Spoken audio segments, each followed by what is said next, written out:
Tosqum osh emas, ammo bir nima bilan yegim keplan turdi. Eg'izim qichib bardi ma'lum boshqaramayotgan degan do'stlarga hal qilish soni mush filmda deb beraman. Avval sababini bilib boqaylik. Birinchisi, uzun vaqt axlat yemeklikni jixyaydiganlar mush ish yuz berdi. Masalan, ballar bek jixyaydigo, ballar bek samrik bardi hozir. Axlat yemeklik degan uning orasidagi maymu axlat, sifatsiz may. Anki shikam axlat. Bu ikki axlat birlashgandan keyin do'stlar, buning xumri aroq tamakiniki zaharnikin bek kuchli, yisingiz to'xtayolmaydigan holat shakllandi. İkincisi, qo'saq bek yo'g'inib ketgan taji sholar qo'la qarsa, unda semiz emas, qo'saq bek chiqib olganda, bu o'quvchilarning badanda bir xizmatchi bor, biz yegan narsani har qaysi bo'shliqlarga bo'lib beradigan bir xizmatchi bor. Shu xizmatchiniki xizmatda uyludu. Ish qo'shaqmas o'qituvchi. Shu chaqda biz ham cho'ng meningki bir yeydigan narsadan arduq kepish, elaqa sezimi tövellab turdi. Arduq chiqmaydi. Qo'saq to'q bo'lmasa, elaqa shunda o'xshagan bir qaysi tamoq yeyasizlar, arduq chiqadi, ammo sizda o'qil akval bo'lmagandan keyin yana bir narsa yapaqaymi, uni yapaqaymi deb çoğun menga sizga işte bir inkas berdi. Yani yigine deb. Üçüncüsü uzun mezgil aqlın tamamını yeydiganlar. Uzun mezgil lag'man, so'man, nan, oshni yeydiganlar da. Uning ma shakar maddasi bek yuqori bo'lgandan keyin bizning badanga qon shakarini bir o'rlab ketdi do'stlar. Shular ma cho'ng mengdagi abayga to'yinish tuyg'u yomon tuvallab ketib, yana eg'izqicha birini yigine deb turdi. To'rtinchisi do'stlar, uzun mezgil xizmat besim bo'landi, turmush besim bo'landi, ish qilib bek besim yuqori. Masalan, yakimiz ketsa uxlamaysiz, badanniki charchash ig'irib ketgan.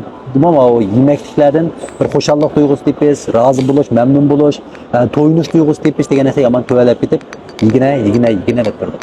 Undan keyin 3 yo'l sistemamizdan chataq chiqsa, qalaymiqa yeysizda, masalan, ba'zi moddalar kam, ko'zingizga nima chiroyli ko'rinsa, nima tetsa og'zingizga shuni yeysiz. Qaysini sog'lom emas degan farqlantirmay yegandan keyin ular 3 yo'l sistemamizda qalaymiqa bo'ladi. Bu turlik sabablar. Endi men buniki hal qilish usullari deb beray. Birinchisi, axlat yemeklikka xumob qilish. Buni eng tez buni qisqa vaqtdan ichida o'zgartirish uchun men chiqib ketmayman buni rasmiy o'zgartirishni.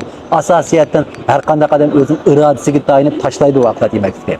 Endi bir usul qor shokolad yapayotgan eg'izda qichib ketsa, axlat yemeklik ko'nib qolganlar. Balkim foydasi uchun mumkin ko'pincha o'quvchilar foyda qilyapti-da. Qor shokolad, sap qor shokolad.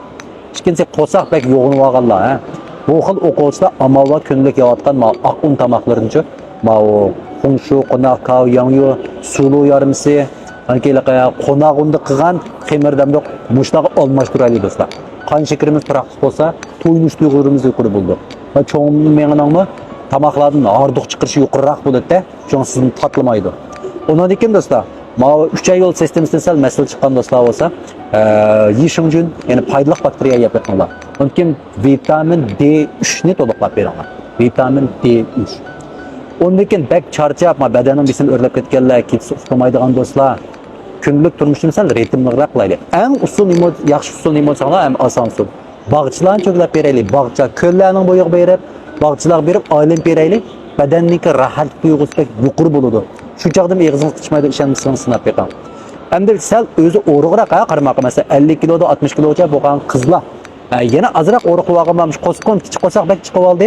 Shuni yo'qotdim, men eg'izni boshqaramayotman degan bo'lsak, kunlik turmushga tamoqimizni sizlar aslida jiqimaysizlar, bunisi baksamrik kitoblar, aslida tamoqlar jiqimas. Shu tamoqning orasidagi yeyotgan mayning miqdorini oziltib, men karbonatniki yana asos ashliqning miqdorini sal jiqaytaydi. Birini oziltib, birini sal jiqaytaydi. Eg'iz qichliq ahvol o'zgarib, ishtaringiz turoq bo'ladi. Asosiyatdan mushlarni qilasingizlar, mo'ylab eg'iz qichib to'xtayolmaydigan ahvollarimiz yo'qaydi. Birinchisi mushlar xumob qilish, ya'ni axlat yemeklik xumob qilishni o'zgartirish pek tez, ammo buni o'zgartirgan taqdirda qolgan keyindagi 4 ishga diqqat qilsangizlar, asosiyatni o'zgartira olasiz. Gapimni tushungan bo'lsanglar, qabul qilsanglar, cho'qim bir tal yurak berib saqlayinglar do'stlar. Rahmat.